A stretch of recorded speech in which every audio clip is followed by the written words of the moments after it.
So this is a pillar of the religion, and this was the purpose, one of the purposes of his mission. The Prophet ﷺ, إِنَّمَا بُعِثْتُ لِأُتِمِّمَ صَالِحَ الْأَخْلَاقِ, I have only been sent in order to complete to perfect righteous manners. This is recorded by Imam Ahmad. Or the other narration is إِنَّمَا بُعِثْتُ لِأُتِمِّمَ مَكَارِمَ الْأَخْلَاقِ, which is I've only been sent to perfect like noble character, if you will.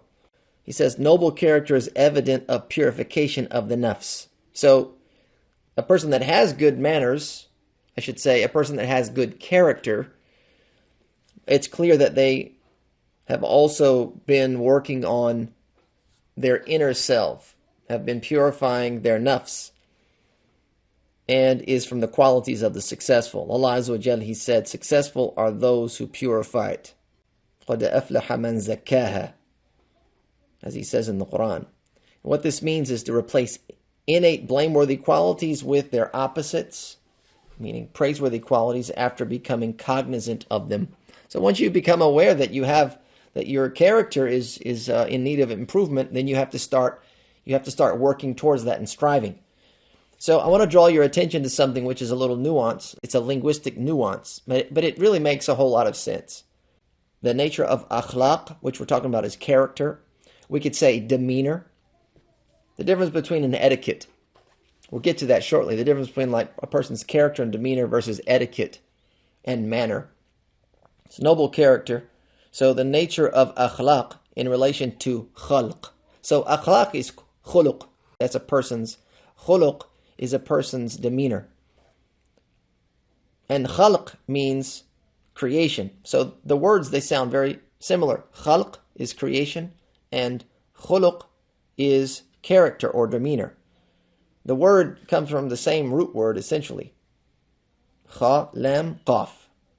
And the reason for this is because a person's khuluq, or their character, should come to them so naturally that it appears as if it is a part of their khalq, their creation. It should come so natural to you, your character and your demeanor should be so natural that people assume that's how you were created. Basically, if your good character or your demeanor is not enduring, then you still need to put in work. A person's character is a combination of things, obviously. There are things that we're gifted, that come natural to us, and there could be a number of reasons for that. We've been gifted that kind of a natural acquisition of a certain demeanor. But there's also part of that which we have to acquire.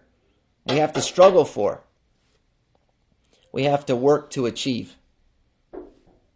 There's an example. The Prophet ﷺ, he says, إِنَّمَا الْعِلْمُ بِالتَّعَلُّمِ. He says, indeed, knowledge is obtained or acquired by learning. Right? Knowledge isn't something that just like, it's not by osmosis or something or whatever. It doesn't just like you put your head on the book and your brain just absorbs that content and material. But you have to go through the process. That's the verb form ta'allum is like a process. It's where you actually make effort. And he says, وَإِنَّمَا الْحِلْمُ بِالتَّحَلُّمِ. Hilm is forbearance. He says forbearance is acquired by exercising forbearance. That's right. Basically imposing that upon the self. That's how you obtain or acquire forbearance or hilm, is by exercising the self and displaying those qualities or that quality until it becomes second nature. So much of our character must be acquired because character and demeanor begins in the heart. Right? Begins in the heart with such things as shyness, patience, respect, forbearance. These are all things that begin from inside. They begin from in the heart. So the first and most lasting step in developing good character is by addressing your heart and its spiritual capacity. And so the Imam rahimahullah ta'ala says the first of them is to cleanse the heart of pride, as noted in the hadith. None with an ounce of pride in the heart shall enter paradise. None with an ounce of pride in the heart shall enter paradise. And we could also say arrogance here in this case. Arrogance may be better. According to Imam al-Ghazali, rahimahullah, kibr is the Arabic word. Kibr, or arrogance, is to see yourself as better than others. It's like self-aggrandizement, where you see yourself above everyone.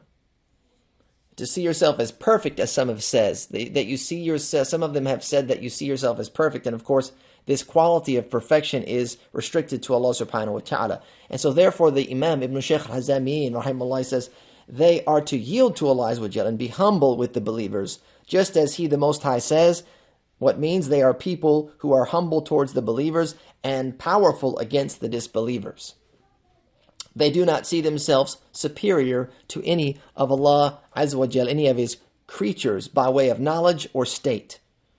Because you have more knowledge, or you believe that your spiritual condition or state is superior to others, you don't put yourself in that position. You don't see yourself in that light, but see themselves as lesser than them because their states are hidden with Allah Azza wa Jal, who said, so do not claim yourselves to be pure.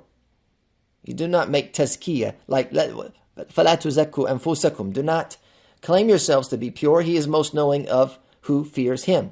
There may be somebody that fears Allah more than you fear Allah, but you perceive that not because you have this arrogance. And O you who have believed, let not a people ridicule another people, perhaps they may be better than them. This hal, right, and the ilm, okay, the knowledge and this spiritual condition, this state like piety, etc., these are things that are inside. They're from the unseen to you, but not the unseen to Allah. You do not truly know a person's level of piety. And only Allah knows that. They are to cleanse their heart of envy. So we're moving on from arrogance to envy. It says they are to cleanse their heart of envy, envying no one due to what Allah has bestowed upon them from His bounty, which is to desire the cessation of their blessing. And this is kind of the definition of what envy is. Envy is, as has been described, the pain that one feels when they see others with blessings, and the effort exerted to remove those blessings. It's basically like you're pained by seeing someone else have something, and so you want that to be removed from them. You don't want them to have that. That's envy. It's called hasad in Arabic. And this is a quality of the Jews, as the Imam says. And he's not just like off the cuff here. Allah subhanahu wa ta'ala says, or do they envy people for what Allah has given them of His bounty? Now, this is like, we go back to the time of the Prophet alayhi salatu wasalam. You know, the Jews, they were the Jewish tribes of Medina in particular. And there were 3 major tribes there. So those tribes, they were envious of the Prophet alayhi salatu wasalam because he was given prophethood and thus he was given leadership. And with leadership came, sovereignty, if you will, and dominion. They wanted that for themselves. In fact, they were expecting that for themselves. Allah subhanahu wa ta'ala says, أَمْ يَحْسُدُونَ النَّاسَ عَلَى مَا أَتَاهُمُ اللَّهُ مِنْ فَضْلِهِ. Or do they envy men for what Allah has given them of His bounty? Here talking about the envy of the Prophet ﷺ being the great prophet that Allah entrusted him with, the great prophethood, and their envy made them reject him. This is key right here. This is from the results of envy. They rejected the Prophet ﷺ because he was from the Arab and not from the children of Israel, not from Bani Israel. Imam al-Tabarani recorded that Ibn Abbas, he says, أَمْ يَحْسُدُونَ النَّاسِ. Or do they envy men? It means we are the worthy people rather than the rest of the people. فَقَدْ آتَيْنَا آلَ إِبْرَاهِيمَ الْكِتَابَ وَالْحِكْمَةَ وَآتَيْنَاهُمْ مُلْكًا عَظِيمًا. It says, then we have already given the family of Ibrahim the book and al-hikmah and conferred upon them a great kingdom. Meaning we gave the prophethood to the tribes of the children of Israel, who were among the offspring of Ibrahim, and sent down books to them. The prophets, they used to rule the Jews. They ruled them with prophetic tradition.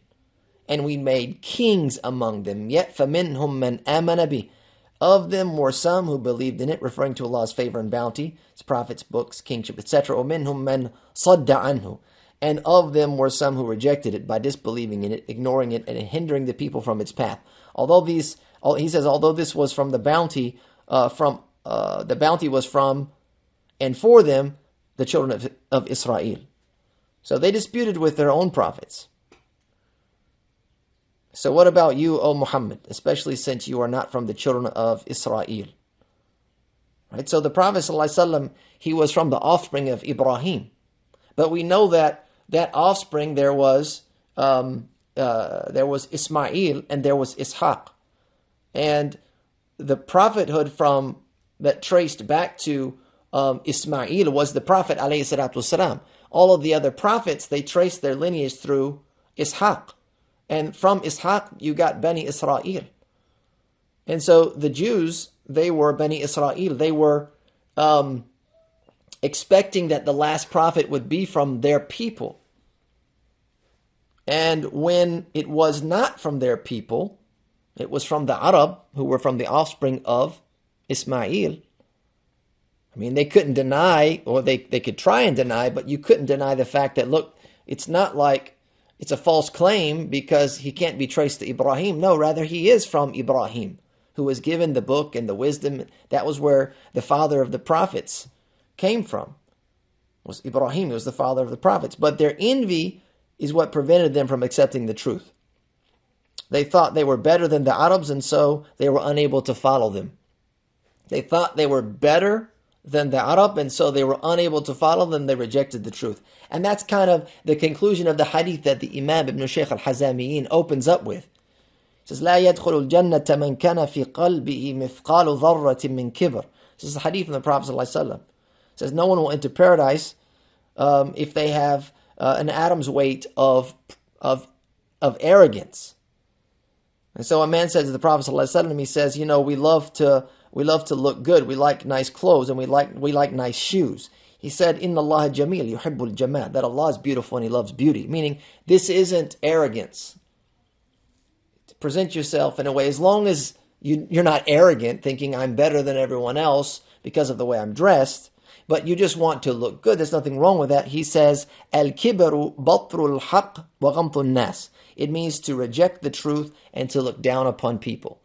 All right, so we have a combination. Why are these two mentioned together? The Imam, why did he mention these two things together? Here you can see, or they were envious, and it had a great deal to do with their arrogance. So these poor qualities, a lot of times they go hand in hand. He says they are to love for everyone that which they love for themselves, and dislike for them what they dislike for themselves. When they feel envy in their heart, they extinguish it, purify their heart of it, despise it, and pray that the one they are envious of receives the blessings in full. This is what will strengthen them. Replacing the quality within themselves is up to Allah Azza wa Jalla, which occurs by way of purification of the heart, by actualizing piety and asceticism. That's taqwa and zuhud. Zuhud is to abstain and to refrain. A little bit of self-denial from what people have in their possession. To kind of abstain from that a little bit. To not want and covet things. And to be pious, to have taqwa. Whoever observes piety and asceticism, their heart will be purified of foul manners by the will of Allah Azza wa Jal. Imam goes on, he says, there are some scholars who have included this with the major sins, being juxtaposed to the major outward sins, in that its punishment in the hereafter will be like their punishment. So obviously we can categorize sins into major and minor, and a lot of the sins that we think about that come to mind right off the bat are the actions, the outward deeds. It's like fornication and murder, etc., etc.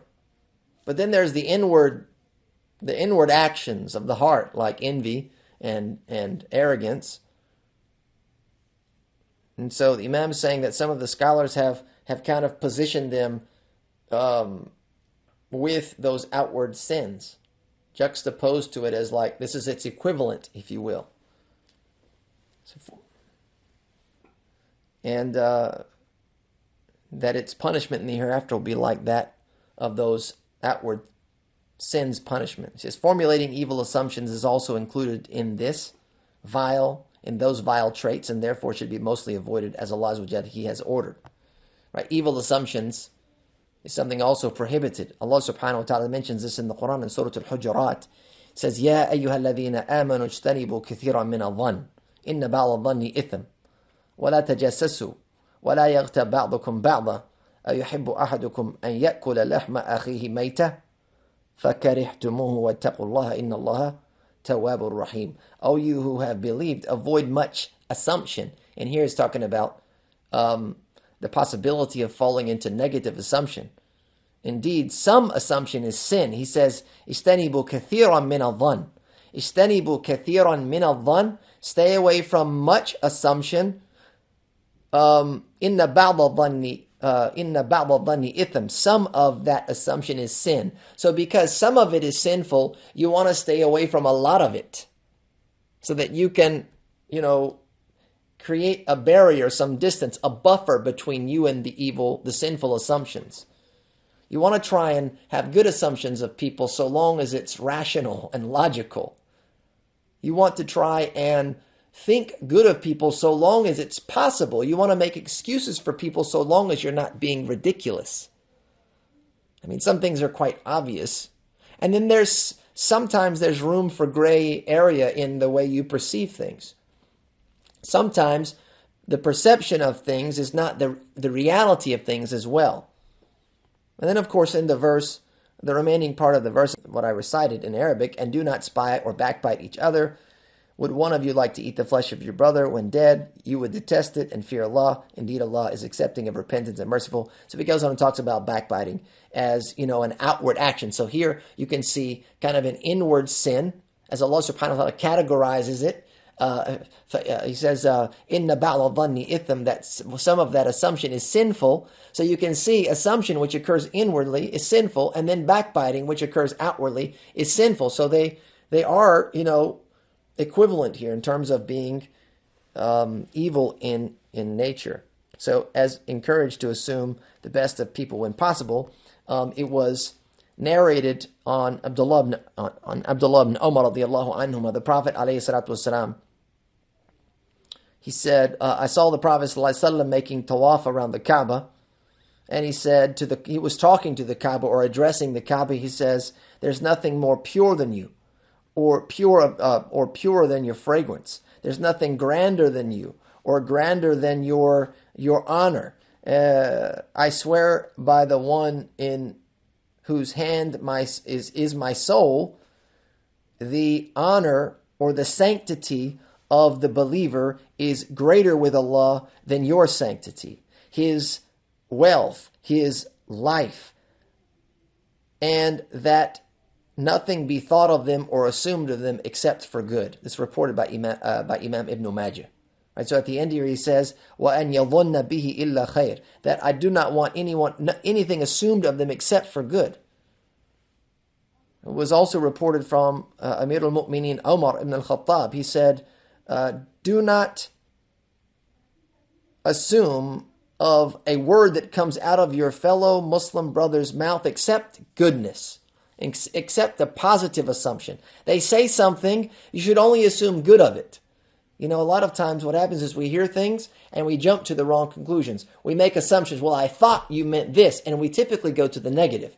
I thought you were talking down. I thought you meant, and we want to put this negative spin on it. The lens that we're looking through it's tainted sometimes, because what's in our hearts is often diseased, right? It's coming from a place of sickness. So we're unable to maintain those positive assumptions. Umar al-Khattab, he says, وَأَنْتَ تَجِدُ لَهَا فِي الْخَيْرِ مَحْمَلًا. As long as you're able to find or, assume there's goodness in it. I mean, as long as it's possible to assume goodness in it. I mean, obviously there are things which are clear, and there are obvious things which you cannot assume are positive. I mean, like I said, you can't be ridiculous. You have to be real. But you have to kind of give to being positive and having positive assumptions. The next part of the book, he categorizes character or disposition. Two categories. He says foul character is of two categories. There are those, the character or disposition, which are juxtaposed to outward prohibitions, al-muharramat, and others which are juxtaposed to the abhorred, al-makruhat. So you have the impermissible and the disliked. The first category includes things like pride, conceit, fear of poverty, displeasure with what has been decreed, spitefulness, malice, deception, seeking status, disdain for the poor, love of leadership, enmity, hating for other than Allah's sake, chauvinism of the self, disdain for the needy, insolence and ingratitude, venerating the wealthy within the heart due to their riches, as opposed to venerating them due to some religious purpose or spiritual purpose. You venerate them simply because of their riches, despising the poor in the heart due to their poverty, pride and arrogance in one's appearance, attributes and knowledge, etc., endearing oneself to people with what Allah does not like, competing with others in worldly pursuits and positions, boasting and fame, arrogantly turning away from the truth, knowingly defending falsehood to advocate for one's own self, remaining quiet about the truth out of fear of losing one's position, being weary or feigning capability of Allah's directive, adornment with the religion for the sake of creation, meaning you're showing off, to gain their veneration, flattery, being praised under false pretenses, forgetting Allah's favor, blindness to His benevolence, being brotherly publicly with enmity in the heart, feeling secure from the removal of what has been given, reliance upon obedience. And here it's talking about you rely upon your acts of righteousness for salvation, as opposed to the mercy of Allah. It's plotting and betrayal, deception, bad manners, belittling the believer, making light of their honor, and a lack of shame and mercy. These are all, as he says, in the first category, which are equivalent to muharramat, impermissible. The second category, which is juxtaposed to the abhorred or the disliked acts, includes love of this world, love of life in order to take pleasure in this world, the desire to delve into that which is of no concern, excessive talking, excessive food, boasting, the absence of sadness in the heart, covetousness and high expectations, loss of self-worth when their words are rejected, surliness and hard-heartedness, heedlessness and a sense of security, being happy with this world and sad due to its loss, delight with creation and lonely when unable to see them, meaning you're not sufficed with Allah's company. Delight with creation and lonely when unable to see them, argumentation, rudeness, recklessness, rashness, and rage. These are this is like a laundry list of bad character, of bad demeanor that we have to work through. And inshallah, we can talk more about these perhaps one at a time when we advance in our pursuit here in our studies. And there is, as a hint, there is kind of a more advanced class already underway, which is Mukhtasar Minhaj al-Qasidin. And so that's a long journey that we're on, and we've been on it for some time, but eventually we're going to get to that section where it talks about character and demeanor. And we'll be talking about some of these things individually to kind of expound upon what they mean, what they look like, and the antidote, if you will, or the vaccine, we should say, for them. It says, if a person becomes aware of any of that within themselves, they should despise it, be wary of it, and impose upon the self their opposites. Right? So if you find out that you have become envious of someone, then you need to exert an effort here, and you need to impose upon yourself love for that person and that virtue that they've been blessed with. That you want them to have it like you want to have it, as opposed to you want it to be removed. So that takes an exercise.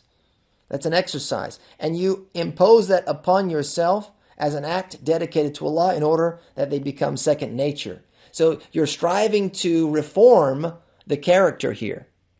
You're trying to reform your character. And, it's like anything. It takes real effort. And after the effort is put with sincerity, observing piety and asceticism, you will be blessed by Allah subhanahu wa ta'ala for it to actually become al-akhlaq or khuluq, where it becomes like second nature. It says there to replace pride with humility, conceit with acknowledgement of favor, fear of poverty with reliance upon Allah Azza wa Jal, disdain for what has been decreed with pleasure with Allah Azza wa Jal, malice with a pure heart, the same goes for malice and deception, seeking status with seeking the hereafter and what lies with Allah, disdain for the poor with abhorrence of one's nafs, due to the robes of destitution it actually wears. Right? So the nafs is destitute, right? Okay. Disdain for the poor. You often disdain the poor because, like, their status. When in fact your nafs is faqir. I mean, it's destitute. It's more destitute than just having no finances. There's more to it than that. Your nafs is wearing robes of destitution. So you're typically judging the clothing of the poor, like they're tattered and torn, they're dirty.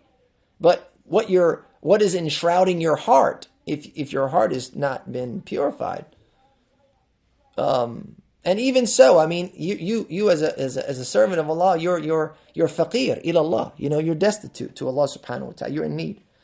Enmity should be replaced with affection, and hatred with love. And in this manner, what is found within the spirit should be replaced with its opposite until Allah extends help and the heart is reformed in every way in the station of divine supervision, which we're going to talk about inshallah tomorrow. This is muraqabah after such a favor. He says, then and only then noble character is likely to flow from the heart in a natural way and not merely something acquired or something you're struggling to obtain.